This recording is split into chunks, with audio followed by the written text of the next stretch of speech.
Today we're looking at these things. You're going to say, what in the heck is that?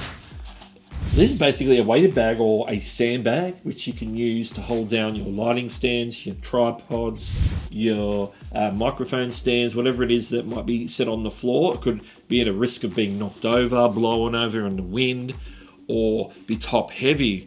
So I'm going to show you the best practices for filling these without making a mess. So stick around for that. These Neewer ones, I'll tell you how to get them at the end of the video. What I've got here is a bag from Neewer, from Amazon of course. These are basically, this is just a pack of sandbags. And what I mean by sandbags, these are the bags that you use when you, I've got a couple here. Basically to put over the legs of light stands, maybe a tripod or something like that, to basically counterweight, to keep the balance of the weight to the bottom so they don't fall over.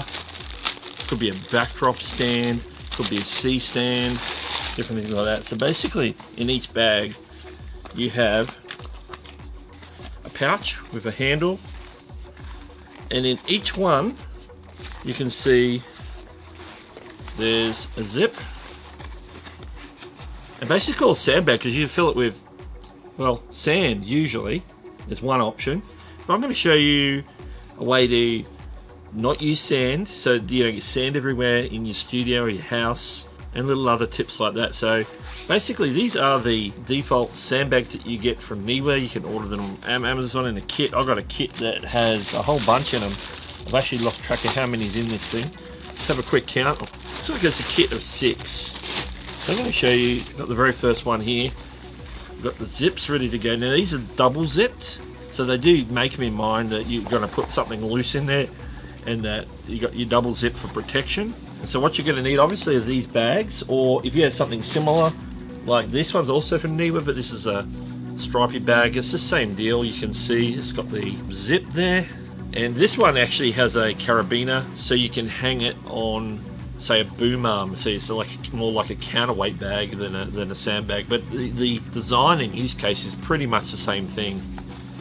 So what you're going to need is, firstly, as you can see in the B-roll, a bag of landscape chips. These are basically really small rocks, so they're not as messy as sand, so they're not going to get everywhere, but at the same time they're going to provide the weight that you need, and they're going to be clean and dry and not possibly wet, or however, whatever state you get the sand in. So I've got myself a little scoop, just scoop them out of the bag.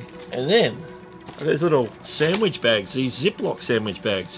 One of these average size sandwich bags should fit neatly in the actual sandbag itself. So this is going to help us fill it with the rock.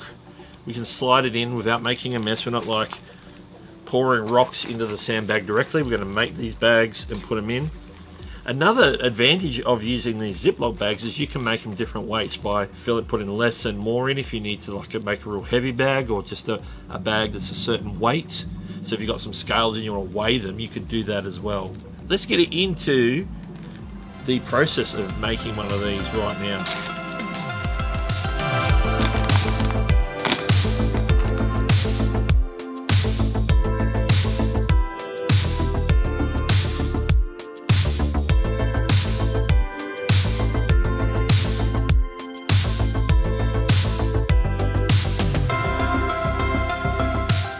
I've got our first couple of bags here with rocks. I haven't overfilled them, but that's got quite a bit of weight to it. I'm not going to guess what the weight is, but for demonstration purposes, we've got 2 of them here.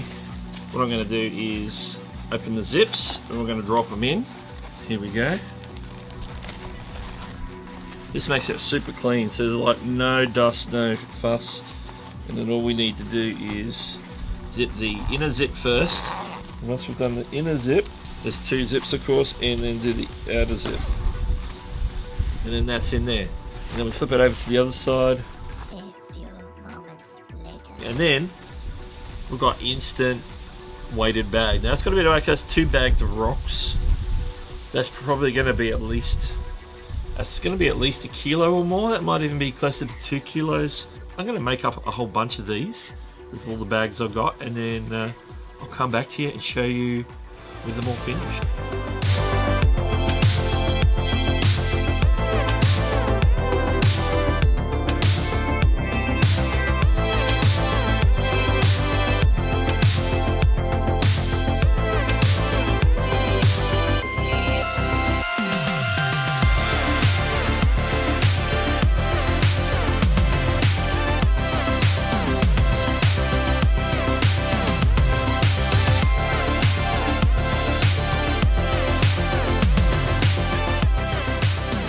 10 kilo bag of landscaping rocks, and we've managed to fill 7 sets of sandbags.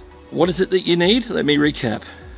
You need the obviously the sandbag bags themselves from Neewer or whatever format, but these ones are from Neewer on Amazon, of course. I got mine in a set of 6. There's probably different sets and sizes that you can get, of course. Then what you're going to need is the landscaping rocks. I used about 10 kilos, of course. And then what else you need is some Ziploc bags. Just your average sandwich size Ziploc bags are perfect for this. I got myself a scoop just to scoop the rocks from the big 10 kilo bag into the Ziploc bags. We simply insert them into the sandbags and away you go, zip them up. It's very clean. Probably got a little bit of rock dust on my hands, not too much. My hand's been in and out of that bag and it's fairly clean. I'll give it a quick wash, but it's fairly clean. Pro tip, when I was at the hardware shop in the garden section looking for these rocks, they had other landscaping rocks which looked like they'd been come out of like some sort of aggregation setup, but they were still fairly wet. So some of the bags were really wet. So if you go for the landscaping ones, they tend to be more dry, maybe sometimes a bit powdery, and that means your rocks are going to stay dry if they're already dry. Yeah, so make sure you stay away from the wet stuff, because you know that might make the inside of your sandbags moldy down the road. And even going with just straight sand into the bags, you might end up with a similar situation, because sand can hold quite a bit of moisture. What I'm going to do is go and set some of these up in my studio to show you some examples of how to use them. Okay, now we're in the studio. We're going to show you practically how to use these sandbags. And first of all, I'll show you the stripy one, which is basically the counterweight one for my boom arm. Okay, the first thing we're going to look at is the stripy sandbag, which we're using as basically as a type of counterweight for this long boom arm. You can see it goes right out here. Up till now I've just been using my phone on there without a heavier camera, but now we've got the counterweight, we can adjust this a little bit, and the weight in this sandbag here will take a lot of that balance, so we can sort of adjust it a little bit more and get it so that it's a little bit more fluid, a bit more stable. Now, what are the other uses of sandbags? I've got a couple of examples set up here for you now. If we go straight down to the bottom here, the first example here, you see one bag, I've got it folded over the cross area of the stand there. Another example, if I go over to this light here, is I've just thrown it straight over the leg. It's just like a quick put it on and then move it quickly if we need to, of course, move the light around and then reset it. So you can use it in all manner of ways to weight down various light stands. Well, that's some pretty killer tips on filling these up without making a mess. I tell you, that was my favourite part about doing this video, was being able to successfully have that set up without getting sand, dirt, rocks or anything all over the place.